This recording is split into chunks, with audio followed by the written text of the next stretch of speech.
Hello, welcome to the Roundhouse podcast with Paul Sulentrop of Wichita State University Strategic Communications. Thanks very much for listening. Our guests today are Mouhamad Ba. He is Wichita State's Director of Mental Health, started in that position in the athletic department in March.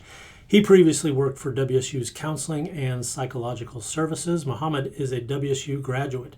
Mallie Hall is the Assistant Director for Mental Health, and she joined the department in 2023. She played softball at Saginaw Valley State University in Michigan. Over the past 2 years, the athletic department of Wichita State has invested a lot in the area of mental health, and we're here to discuss that. Mouhamad, let's start with your background. How did you get into the mental health and athletics? Yeah, so I think from a very young age, two things that really stood out about me was that I really love sports, and whether that was watching or playing, whatever I could get my hands on, anything that was competitive, honestly, I just constantly tried to get involved with. And the other thing was that I was just very curious about how things worked, and more specifically, what drove people's behavior. Right, so I would ask my parents kind of endless questions about why does this person do this? Why did this person do that? And sort of drove them crazy with just the number of why? And so as I got further through my education, that interest turned into a bachelor's in psychology, and then later on a PhD in clinical psychology. And then, that interest in sports had never really left. So I've always been very competitive. And once I saw this opportunity to kind of bring these two areas of my life together, it just made perfect sense for me. I was like, let's try this out. Let's see if I can bring these two things that I love into a profession. Mallie, how about you? How did you find your way from the softball field into mental health? Growing up, I come from a family that is just basking in sport constantly. My parents played sports in high school and stuff like that. Both of my siblings played, collegiately, and so we always kind of similar to Mouhamad, we are a competitive family, whether it's Monopoly, pickleball, whatever. There's always competition. But as a former student athlete, I kind of had my own struggles, and I couldn't tell you where our counseling department was. I know we didn't have this resource, and after finding out that this was even an option for athletes, I was like, man, I'm kind of a little bit more interested in what this looks like. I think when I was a student athlete, unless you were with a professional organization or maybe at a bigger institution, this wasn't really as present in the athletic departments like it is today. And so I enjoyed coaching as well, and that was kind of how I stayed involved with sport. And when I noticed that there's more of appeal than just the sports skill, I wanted to figure out how can we translate this to what's happening off the field, off the court. And sports psychology was the way that I did that. And so I knew I wanted to be in helping professional, and was, had a bachelor's in health science, and then went on to get a master's in clinical mental health as well as sport and human performance. So I think very similar to what Mouhamad said, is just an opportunity to really bridge together those two passions. Which member of the Hall family is most likely to get frustrated because they landed on Park Place and throw their top hat across the room and storm out? I think it depends on who's ahead at the time. Those are probably some of the games where they can get a little intense and we have to step away for a second, or it's just no one wants to back down from it, so we're going to finish the game out until we have a clear-cut winner. Okay, love it. Those kind of family game nights are pretty important. So why is Wichita State putting resources into mental health? Take us through the timeline. Yeah, so I think over the last 5 to 10 years or so, there has been more of an increased attention towards mental health, even just specifically at WSU. There's been some PhDs that were previously at Counseling and Psychological Services that would come over and do some work with the student athletes. And then at one point we had someone that was kind of just splitting time between there.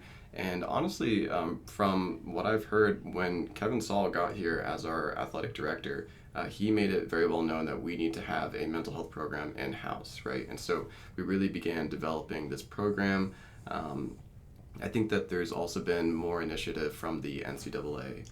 Every year, the NCAA releases their mental health best practices, and right now, they're pretty comprehensive, and they touch on a lot of different things, and I think universities are responding to that by putting more resources towards mental health.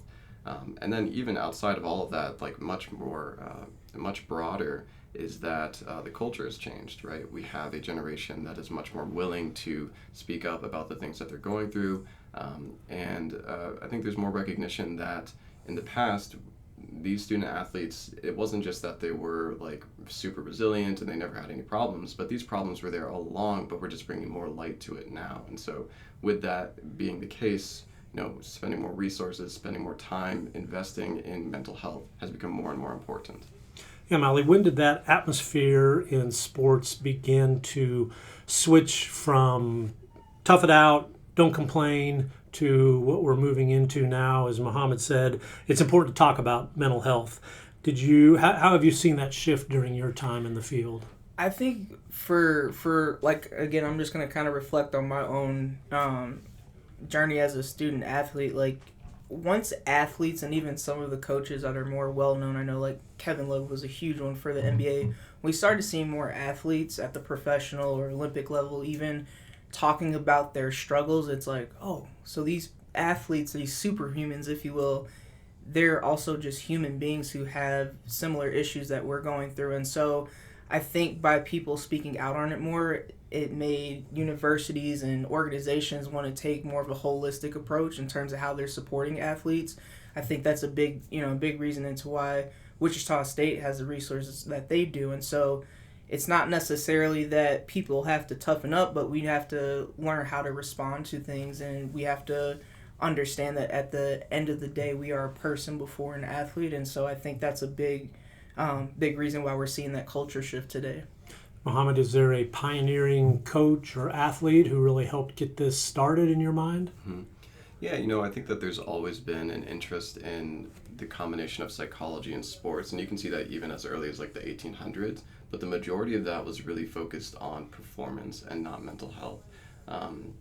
More recently, I would definitely say it's going to be the athletes like what Mally mentioned. Kevin Love, he had a great article in The Athletic that he released that really walked through his journey with depression, going to therapy. I think even before that, Michael Phelps, like renowned Olympian, he's talked in multiple interviews about his struggles with depression and suicidality. More recently, we have athletes like Naomi Osaka, Noah Lyles, and Simone Biles all coming out talking about their struggles. And I really think like those are the pioneers that we're going to look back at and say like, thank goodness that they spoke up when they did, because they've brought so much more attention to that helps this next generation. When Simone Biles or Kevin Love talks about these kind of issues, is that helpful for you? Do you use them as examples? Definitely. I think with Simone Biles' situation, for example, she took time away, and so I think as an athlete, sometimes they're like, we can't, especially with just the demands that they have today. Like, when am I supposed to take this break? How am I supposed to, take time off and keep up with what is going on? And so I think by them coming out and talking about that, it makes it more normal, and it normalizes the fact that, like, you have to have this balance there. If you don't have this balance, they can lead to these issues. Mouhamad, why should mental health be part of the routine, maybe thought about similarly to strength and conditioning? Mm-hmm. I think it's really, as I think a lot of people may know, that mental health can be just as physical as physical health. For somebody that's struggling with some amount of nervousness before either a big speech or some presentation or something like that, they might notice their hand shaking, right? And so, we have a lot of evidence to show that our performance is impacted by where our mental is, right? So if you are struggling with confidence, if you're struggling with a mental health disorder, right, we're going to see dips in your performance one way or another. And so if we really are thinking about like maximizing the talents and pushing the limits of these student athletes in a healthy way, we have to recognize that a significant part of that is also where their mentality is at. If we just think very simply about like the impacts of mental health disorders on sleep, we know that people that are sleep deprived or student athletes that are sleep deprived are injured at a higher rate. They get injured about 70% at a higher rate than a well-rested student athletes. And they also tend to get tired more quickly and experience fatigue at larger levels. So just like some very little things that we know right away that indicate that like, okay, we are going to see performance dips because of struggles with mental health. That's really interesting. What's the link between lack of sleep and injury? Well, so what I think it is that when we lose sleep, we tend to see deficits in executive functioning, which become things like motor control, decision making, things like that. And so it could be that you just have a delayed response to one incident, or there's less control on your end about being able to move your body in a specific way. So if we are seeing that someone isn't able to maintain their attention quite as much, they might not be as aware of where their body is. It could be also that they're not getting the amount of rest that they need to fully recover their body. And so if they've done like strength training the night before or the day before, and then they get really poor sleep, their body hasn't completely recovered, right? And so then they go back into strength training, and then all of a sudden, oh my gosh, my bicep hurts, or like my back is killing me, things like that. And so that's where I would say that link lies. Okay, we obviously want to protect confidentiality, which is an important part of what you do, but we also want to give people a look at your work. What's an example of a success story that you can share that would illuminate the time that you spend with athletes? Definitely. That's a tough question, Paul, because I feel like there's a lot of success stories. And I think one way to kind of summarize that, without the confidentiality piece, is our success is seeing our clients being able to walk away with more confidence in how they're able to, whether it's handling adversity within their families or, communication, finding a healthier balance, or, sometimes they have habits that they want to work on, and being able to have that control over it. And so I know sometimes I always tell athletes, I'm like, as long as you my guarantee is 1% better. May not fix everything, but if you can leave 1% better, then that's a success for me. And so sometimes I think we get that direct feedback from our clients of like, thank you so much, this helped. And other times for us, a way for us to see is that, hey, their performance is back on track, or they're actually doing better, seeing their relationships improve with additional support staff and coaches. So I think for us, that's our success, and not necessarily that we're working for these major success stories, but we just want them to be successful as an athlete and as a person. Mouhamad, how about you? Examples of success stories or techniques that can work in a broad way? Yeah, I think when it comes to techniques, there's a few things that sports psychologists have really identified that what I found really interesting as going through my training as a clinical psychologist is that there's just such great overlap with what we might talk with somebody about in therapy, right? Whether that's present moment awareness, being aware of the things that you're feeling in your body and what's going on in your situation, right? We might call that mindfulness skills when it comes to working in therapy. Other things that are oftentimes emphasized are like visualization, right? And that's something that we can walk someone through, whether that's something that's more performance related or something that's more mental health related. There's also going to be work that's being done on motivation, work that's going to be done on confidence, and all of these can be kind of framed as like, okay, we're going to help you become a better athlete by like emphasizing those things, or we're going to help you become a more rounded human being by focusing on these things in different areas of your life other than just athletics. So a athlete shows up at Wichita State first day as a newcomer. How do you go about really embedding, I guess, mental health into their time as a shocker? Mally, I'll let you go first on that. Yeah. I think for us it's just like making it, like, I guess, taking away the stigma that mental health has to be maybe this negative thing or only seeking assistance when there's a problem. Mental health can be fun, and I think we do that in our team sessions, but just starting the conversation. For some people, they don't have those conversations at home or the communities they're coming from, so just talking about what that looks like for them, engaging a little bit more instead of saying just, how are you doing today? Okay, how are you doing? What's going on? Is there anything that you need help with? Kind of getting them more familiar with those conversations and being comfortable with having it, and then just really looking for any way that we can get them connected. And so whether that's through team sessions, if it's programming that we're providing to all students, and also too, I think another big thing is what we do with our staff. If our staff are bought into what we're doing, they also can kind of help communicate that message, which is going to help with the buy-in for the athletes.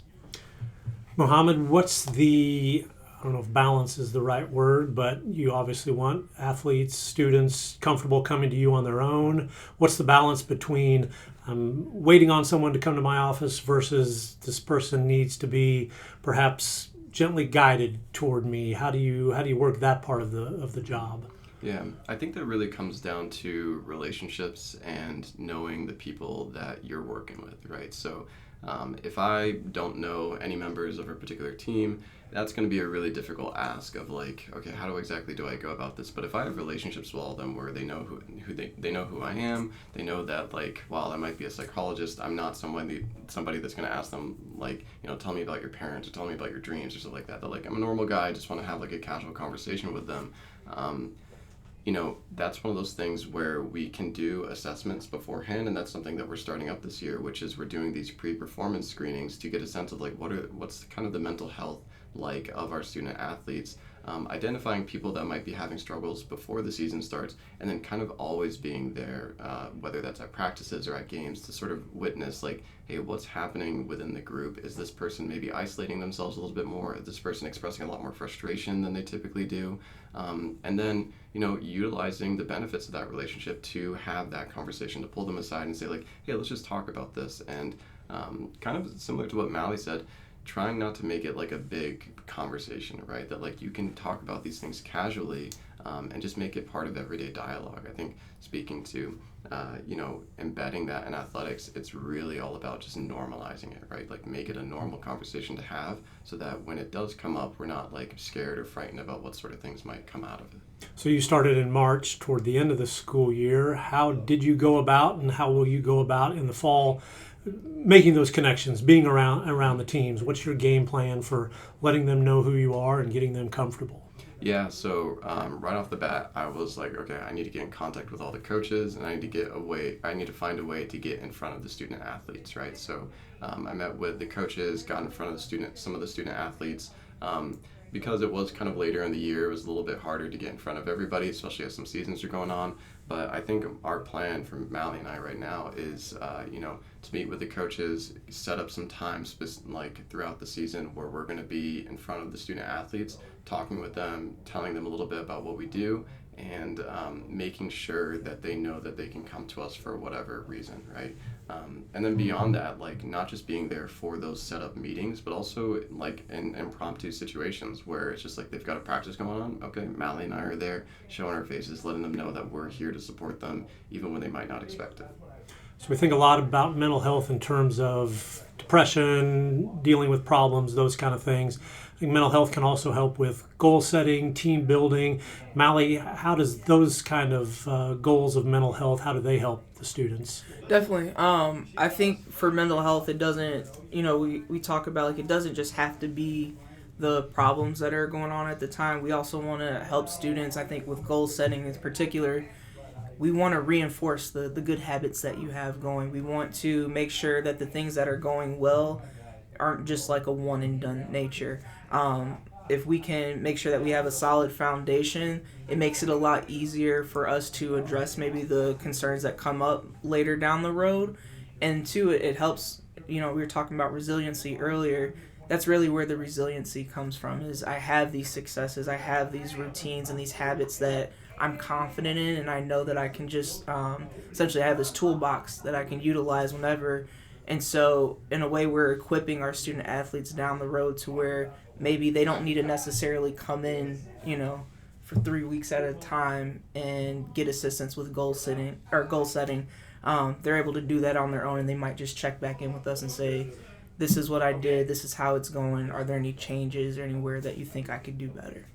Mouhamad, what's your number one tip for goal setting for an athlete or maybe for the parent of an athlete? Mm-hmm. I really try to orient people towards their values, right? Getting a sense of like, what is it that you want out of your life? What are the things that make you feel motivated and what drives you, right? And I think once you have a better sense of what your values are, you can really start to orient yourself towards what we call like process goals and outcome goals, right? So like an outcome goal might be something like, I can lift I can bench press 225, right? And a process goal is like every week I'm going to increase my bench press by 5 pounds, right? And so we can orient someone towards their values, figure out what's the thing that they want to strive for, and then set up a plan so that they're able to gradually work their way towards the goals that they want.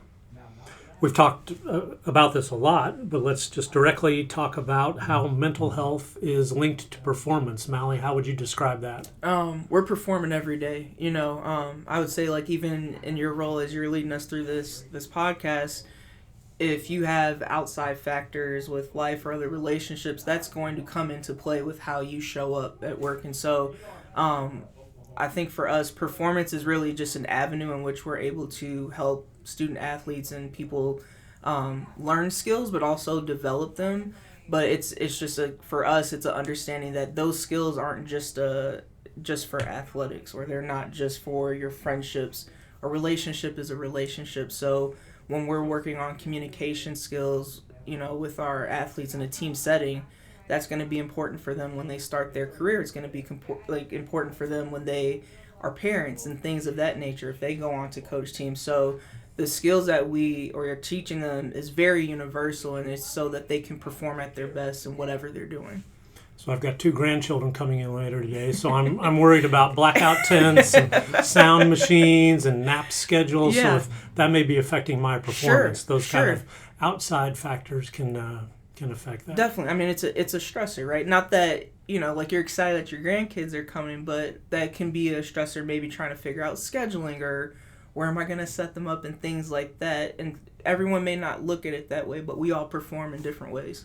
Mouhamad, how do you describe how mental health affects performance? Yeah, I really try to take I think, Mally, your point was very humanistic, and I think I take a very statistical look at it. I mean, if we look at just how depression impacts your IQ, right? If you take someone's IQ before they've experienced any depressive symptoms, and then while they're depressed, you're seeing a drop of about 10 points, right? So like if you're striking average at 100, you're going to get to 90 just from being depressed. So there's a pretty significant impact on just your intelligence overall.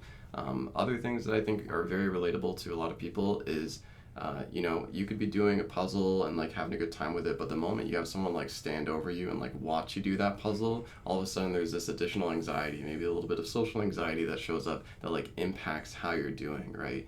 We talked earlier about the sleep problems that show up. If someone's too anxious to go to bed, then that's going to be something that impacts them later down the line. And we also know with depression, we have symptoms such as insomnia and hypersomnia, so not being able to get enough sleep and getting way too much sleep, right? And those certainly have their impacts. And then even if we want to be more specific in terms of like eating disorders, which is pretty common amongst athletes, that's going to have quite the impact on your physical health. Injuries will be a significant issue for many of the athletes that you deal with. Mally, how do you deal with that in your job? How is mental health services helpful for a student athlete dealing with an injury? Definitely. So injuries are, if you want to simplify it, it's a change, it's a transition, and so we're there to kind of help the athlete in terms of how they respond to that, making sure they're staying compliant with whatever that recovery process is, but also to how are we managing our stressors that correlate to that recovery process, or even how we were talking about with life stressors.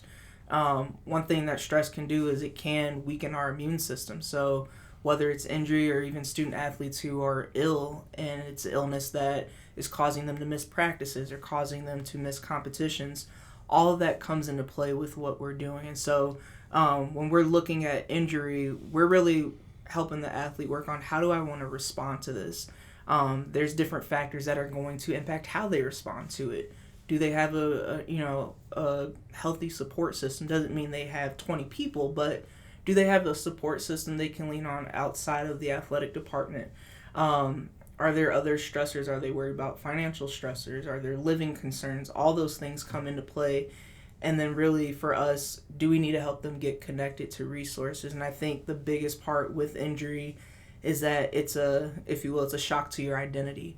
So if I have someone who is often injured or has experienced very severe injuries throughout their entire career, they may be a little bit more accepting of that process and okay, like just focusing on like the process versus the outcome, as Muhammad had mentioned, versus someone has gone their entire career, hasn't experienced an injury, and they have a potential season-ending one as soon as they get, their freshman year of college. That can be very devastating for them. So, and I think one way that we kind of help them better understand that is outside of a transition that comes with grief.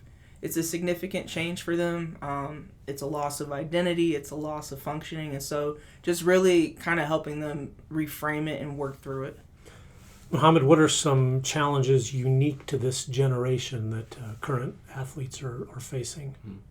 As I think a lot of people are aware, social media has done a number to pretty much everybody. And I think one of the biggest ways that it's done that is it's just created an environment of constant comparison. Back before we had like videos that you could watch from like way across the world, like at an instant, you kind of had your local community around you that was just like a few people, and there's going to be people that you would compare yourself to if you're an athlete about like, oh, this person's really fast, this person can jump really far, things like that. But now we are really looking at like the best of the best all of the time, right? And so it creates a very distorted view of like what progression looks like and where a person should be at in their life. So with that comparison, we also have increased resources towards athletics, as well as an increased financial investment in athletics, right? So we have people that have said like, okay, because we have to put so much time and money into this, we're going to make this the only thing that you do. And as a result, you come out with a person that's only identity is around their athletic accomplishments, right? And I think that there's a lot of great things that you can do by dedicating yourself to athletics, as long as you also balance it out with other aspects of your life that round out your identity. And so I think one thing that we come across are situations where student athletes are coming in and saying like, this is all I have. And for some of them, that are going to be, hanging up the cleats or putting up their uniform after their senior year, it's like, what do I do from here? Like, how do I proceed beyond this? Because this is all I've known myself to be. And it's really like, getting rid of those comparisons, building out that identity. I think that those are two major things that we see with this generation. So you're talking about a person who may have been in travel softball or club volleyball since they were 10 years old. And I've heard that phrase a lot. And I had to learn that I wasn't totally dependent on being a volleyball player. How do you walk them through this realization that there's a lot more out there and you're capable of a lot more than just simply your sport? I think one way that we do that is, and it's kind of interesting when we ask this question because you just kind of see this look on their face like, what you want me to think outside of my sport? But, when we talk about, injury, for example, if I'm out and can't necessarily be in my full capacity or what my role was with the team, what are other hobbies or interests that you have? Is it more of a creative lens? Is it creating music? Is it knitting? Is it drawing? Things like that. But what are some of your other hobbies and interests that I think take a backseat to athletics?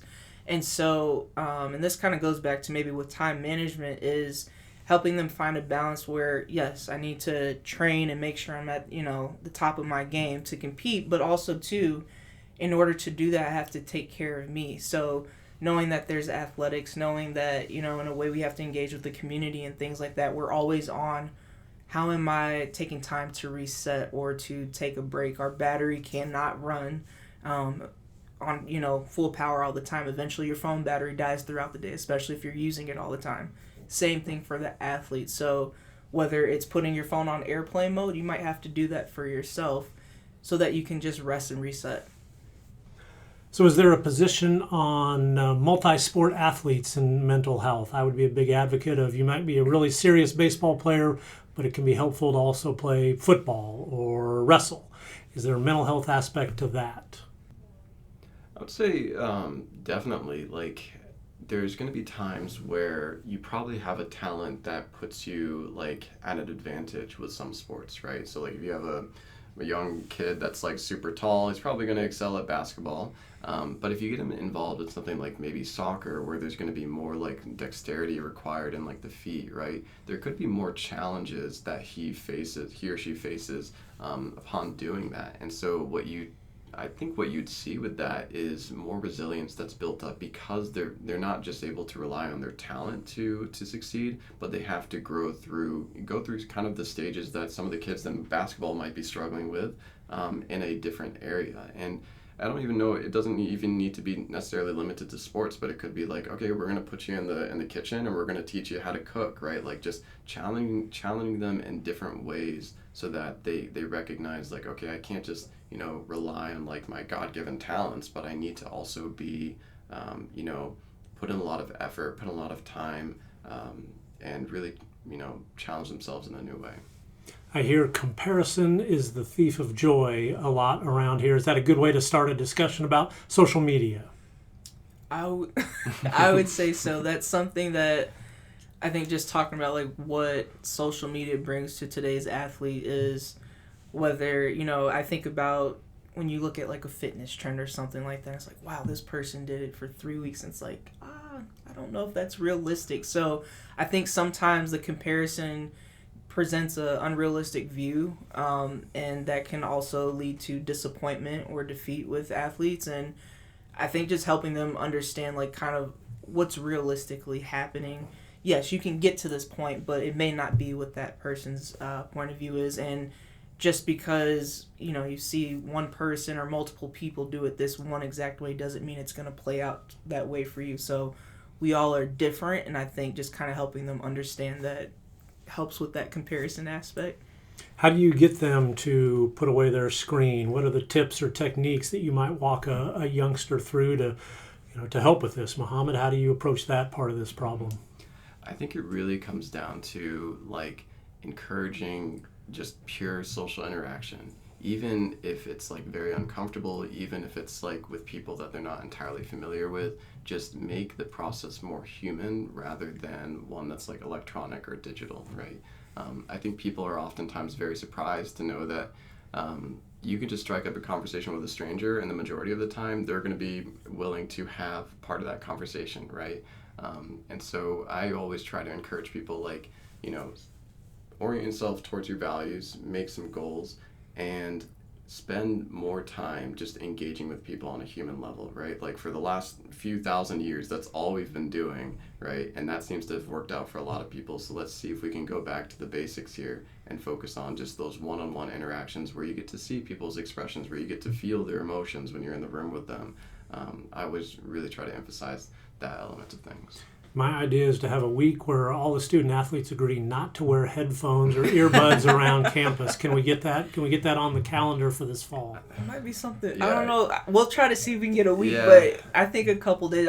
Even as you say that, I'm thinking about, when you go to the grocery store now, how many people have headphones on shopping, and I've definitely, I have some clients who are like, how do I have this conversation? I asked ChatGPT, and I was like, that's great, but there's still part of that answer that they're not able to give you, and that's the emotion side of it, or the unpredictableness of what a conversation might be. So I'm like, go to the grocery store and just talk to a stranger. Just see how it goes. Hopefully they don't have headphones on, but just see how that conversation goes. You might be surprised afterwards. I think that would be a good project for SAC, is to get no earbud day. I try to say hello to people I pass walking around campus, and now if you have headphones on, I'm definitely saying hello to you just to try to make you a little bit uncomfortable and perhaps thinking about it. So I had Will Berg and Emmanuel Okorafor from the basketball team in here. Their phrase was, and they're both older guys, so they've been through it a little bit, they are slimming their social media. Is that good advice for a young student to think about? I would definitely say so. That's something, I know Mouhamad was kind of talking about the techniques of, turning your screen off. Some of them are a little reluctant to that, and so then my advice to them would be, make sure your social media reflects what your values are and what you want to accomplish. If it's, let's just say someone has more of a negative mindset and we're like, okay, well, what's on your social media? Like, I keep hearing you talk about TikTok or Instagram, what you're seeing, and then all you're seeing is this negative stuff over and over. Well, yeah, eventually that's gonna wear on you, and it's gonna change your perspective of things. So I would definitely say whatever your values are and what you're trying to achieve, make sure that your timeline mimics that. Otherwise, you're kind of contradicting yourself, especially if you spend quite a bit of time there. Yeah, and I gotta say, like, as much as, social media can be a detriment to people, I think it's also something that's not going away, right? And so, kind of like to what Mally's saying, like, finding the appropriate relationship with social media and, your human existence, right, is really important. Especially towards one of the things that Mally said, like, social media is often, the algorithms that are behind it show you the things that, like, you've been looking at. So if you're going through, like, a little bit of a depressive episode and you're listening to sad music, kind of listening to some pretty somber things and stuff like that, that's all it's going to show you, and it's not going to stop until you change, right? And so being very intentional about the things that you put in front of you, sort of the advertising and just the commentary that you see in front of you, is essential towards, like, getting your mental space in the right direction. And I'm sitting here behind the desk being very judgy, but I'm as guilty as anybody. There's just a lot of good time-wasting stuff out there. For sure. Mouhamad, is there a type of student, maybe not even an athlete, student-athlete, who does well under this kind of current environment that you can learn from and that can be instructive going forward? Mm-hmm. I think it's one that really divides their attention to different parts of their life, right? So towards what we were speaking to earlier, where their identity has been rounded out a little bit more, whether that's from their own initiatives or that was something that their parents really emphasized, just having a number of different things that they can look to as, like, this is important to me, this is important to me, where if they don't do so well on their, like, at their game or something like that, they can still think of, like, well, at least I'm still a good brother, like, I'm still a good student and things like that, and not have that significant hit to their identity. I think other things are just having more mental resilience, right? Recognizing that struggles and failures aren't an indication that you yourself are a failure, but that it's part of a process. And these are things that I think, like, very early on are very important. I've been thinking about kind of Mally and the role that Mally and I are in, and it's one that we would consider tertiary prevention, right? Where we are kind of preventing an issue or we're trying to address an issue that's already occurred.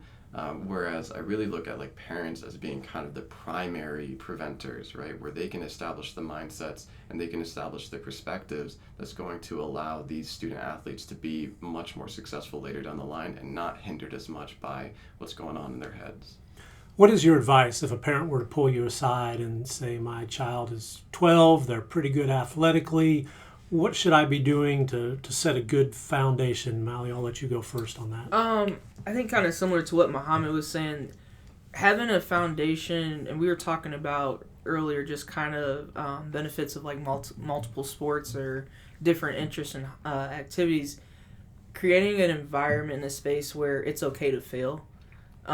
It's okay to, fail and say, like, man, that sucked.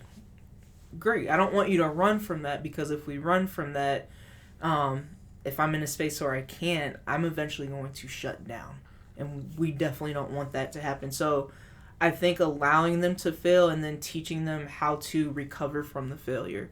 And whether that is with sport or life, relationships, friendships, but again, it comes back to just normalizing that you're not going to be great in everything. You're not going to be happy about everything that you do, but how can we show up and do it better the next day? I think that's something that parents can definitely help with. And like I said, those skills aren't just in regard to athletics. That's just a life skill. Mouhamad, what's your advice for parents? I think one of the biggest things that we've seen evidence on just in the psychological research is to focus on effort and attitudes rather than talent and winning, right? So we've seen this especially when it comes to, like, teachers. If a student does really well on a test, rather than saying, like, you're so smart, like, you did a great job, saying, like, you put in really great effort, right? Because I think then you start to de-emphasize, like, talent and just gifts that a person has, and emphasize the things that are going to help them later down the line, which is the effort that they put into their work. I think other things that are really important is to try to move away from coaching. There might be some circumstances where a parent really wants to be that coach figure for their kid, and we want the kid to recognize their parent as a safe space that they can go to talk about things, right? I can really imagine a situation where if a dad tries to teach their kid how to play tennis and they're really passionate about that, and then the kid's not really feeling it anymore, right? They could feel really anxious about going up to their dad, who's effectively acting as their coach, to say, like, I'm not really wanting to do this, and that can create, like, some really challenging relationships later down the line. And then the last thing I think about is just being a really good model for their kids, especially when it comes to emotion regulation, right? If we have parents kind of doing the Bob Knight thing of like throwing like chairs onto the basketball court and things like that, like their kids are going to see that and they're going to mimic that behavior later down the line because they see like, hey, this is somebody I look up to. I'm going to engage in similar behaviors. So showing them that it's okay to have emotions. You can certainly get frustrated, you can get angry, you can get sad, anxious, things like that. But it's also important to regulate those things so that, like, maybe we express a frustration and then we bring it back down, we cool off, and we're able to proceed in a more helpful way. So those are the things I would say, like, for parents really emphasizing with their kids. Do you have a book recommendation in this area that a parent might pick up? For sure. So on the performance side of things, I would say It Takes What It Takes by Trevor Moawad. He's since passed away, but he did a really great job of making these performance concepts really simple and pretty compelling. And then on the mental health side of things, I would really point towards What Made Maddie Run by Kate Fagan. It talks about a Division I athlete, track and field athlete, that in her second semester of college died by suicide. And it really details like the pressures that she was under and her struggles just expressing what she was going through. And I think that book brought a lot more attention of like, okay, we really need to focus on just the mental health of these student athletes because, if we tell them for so long, like, put your head down, don't talk about it, like, they're not going to do that. And then we could have tragedies later down the line. So I think this book really highlights, the importance of that. Give us those titles again. It Takes What It Takes by Trevor Moawad and What Made Maddie Run by Kate Fagan. Mally, what's your book recommendation? My book recommendation is Quiet Leadership, Winning Hearts, Minds, and Matches, and it's by Carlo Ancelotti. And so he's a coach in the European Soccer League, and it really emphasizes the importance of relationships, not only with your, as a coach with your players, but with everyone in the organization, and how everyone in the organization has a very important role in the overall success that we have. And so I think that can, a lot can be learned, whether that's as a parent, an athlete, a coach, how relationships can impact in how an athlete feels supported. An athlete's willing to compete, an athlete's willingness to just be a person, and then seeing the long-term effect of that relationship after their careers are over. Something that I always kind of talk about is, after you're done coaching or after you're done, even in our role, are you going to have someone that comes back and says, thank you for this? Or are you going to have someone that talks about the positive influence that you had?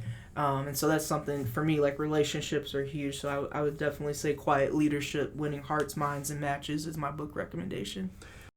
Suspenders for Hope is a program started at Wichita State University as a real positive influence on mental health efforts, both at the university and around the city of Wichita. Tell us more about Suspenders for Hope.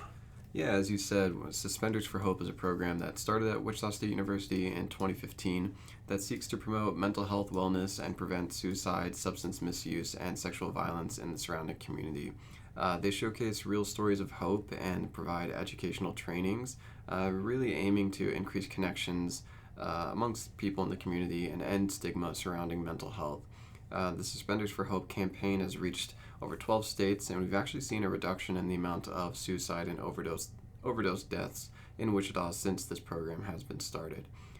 If you're interested in learning more about Suspenders for Hope and taking one of their trainings, you can visit their website at suspenders4, that's the number 4, hope.com. You are hosting a mental health summit for student athletes. That's on September 30th. What do people need to know about this event? Yeah, so the mental health department will be hosting our very first mental health summit, which is proudly sponsored by Suspenders for Hope. This event is a unique opportunity for current Shockers to hear directly from former WSU student athletes as they open up about the mental health challenges and performance challenges that they faced and how they overcame those during their time as a student athlete. Conversations like these are really powerful. They help us break down the stigma around mental health, remind us of the strength that we have in our community, and give us tools to better support ourselves and each other. A select number of donors will also be invited to attend the event, and while we do have the date set at September 30th, we're still putting the final touches on the details. So keep an eye on our social media channels and be sure to follow our new Instagram page. That's at WSU Athletics Mental Health, all one word, for the latest updates for the Mental Health Summit. Mally, hobbies. What do you do to relax when you're not helping student athletes? Oh man, I'm a big kid, so I think for me that's when I'm relaxing. I'm kind of channeling that part of my identity, whether that is hanging out with family and friends, getting outside, competing. That's always something I go back to, or even just kind of relaxing and watching some of my favorite movies. Mouhamad, how about you? What do you do when you're not at work? Yeah, so I'm a huge movie nerd. I've got a whole movie collection back at home. I just like collecting pieces of cinema. Also enjoy playing some board games. I've come across some that are very competitive and let me engage in that competitive drive while my body deteriorates physically. And just going on walks, biking, things like that. I really enjoy being out in nature. Movies are always a great discussion topic. Hit us with the 2 or 3 of your favorites. Oh gosh, I like some really old ones, so I'm gonna mention those. I guess more popularly would be Alien. I think that's a masterpiece, one of my favorites. Another great one is a really old French movie called The 400 Blows that I'm very, very passionate about, and then a romance called In the Mood for Love. I think those are some of my, I could watch those movies endlessly, honestly.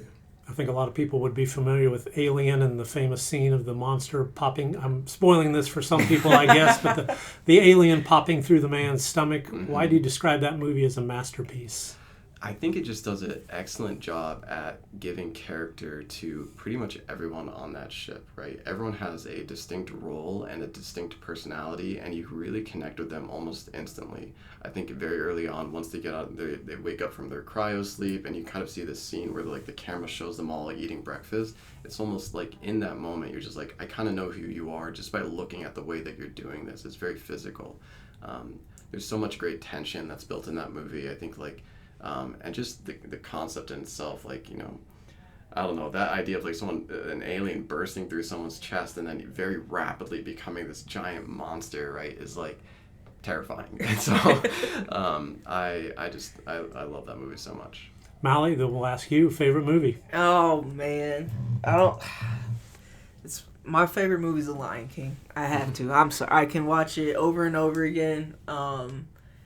It's something about, I think, just passing the torch for me. I've always connected to, and then just the sense of community, always coming back to community, no matter what the situation is. If you get lost, or even if for him, he kind of shunned himself in a way, but always coming back to that sense of community and just really embodying what your destiny is. Mally, restaurant recommendation. Oh man, Paul, I've been on a kick with Tacos TJ lately, 664 on West Street, and so I tried them for the first time at Riverfest this year, and I'm hooked. So that's my restaurant recommendation. I'm probably terrible at recommending restaurants. I know Muhammad's a big foodie, and so there's sometimes I'm like, oh, I need to add that to my list. But right now, Tacos TJ is my restaurant. What's your go-to order there? I like their carne asada tacos, and their chicken tacos as well. So those are kind of my go-tos, and they also have a great burrito quesadilla. So if anyone's looking to have Mexican food, go for it. Check it out. Mouhamad, what's your recommendation? Yeah, I can't say anything bad about TJ Tacos. That's certainly a great option. If I'm feeling a little bit more high-end, I might be going to a place like Chester's or 6S. I'm a big fan of both of those. But on just a normal night, I love Meddy's. I think that is some great food. The owner is actually a family friend of ours, so I always feel good supporting him, and knowing that it's from Wichita, right? And it's growing. I really I'd love to see Meddy's become much more widespread. So both of those, all of those places are ones that I would definitely find myself going to. We have a new person in the department, and I told them a little bit about Wichita's history with Mediterranean foods. I don't think that would not be an obvious thing you would think about Wichita, but there are many restaurants, Meddy's being one of them, where you can get that kind of food.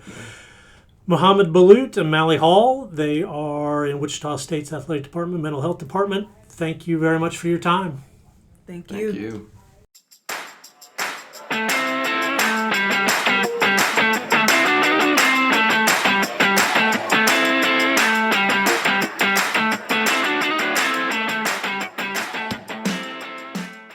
Thank you for listening to the Roundhouse podcast, courtesy of Wichita State University Strategic Communications. We encourage you to rate, review, and subscribe wherever you get your podcasts. You can find more Roundhouse content at GoShockers.com. She's just one of those players who could be a game changer, though. With one swing of the bat, she can send it over the fence. We've seen her do it time and time again. Is she due? With a 585 slugging percentage, 9 home runs on the season. We'll see what they decide. Swinging away in a drive to center. Are you kidding? Another walk-off. It is! Ball game! Wichita State wins!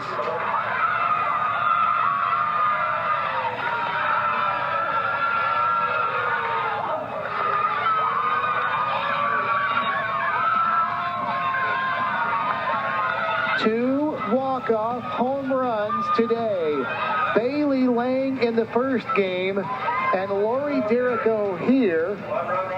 And Wichita State has knocked off Central Florida 5-4.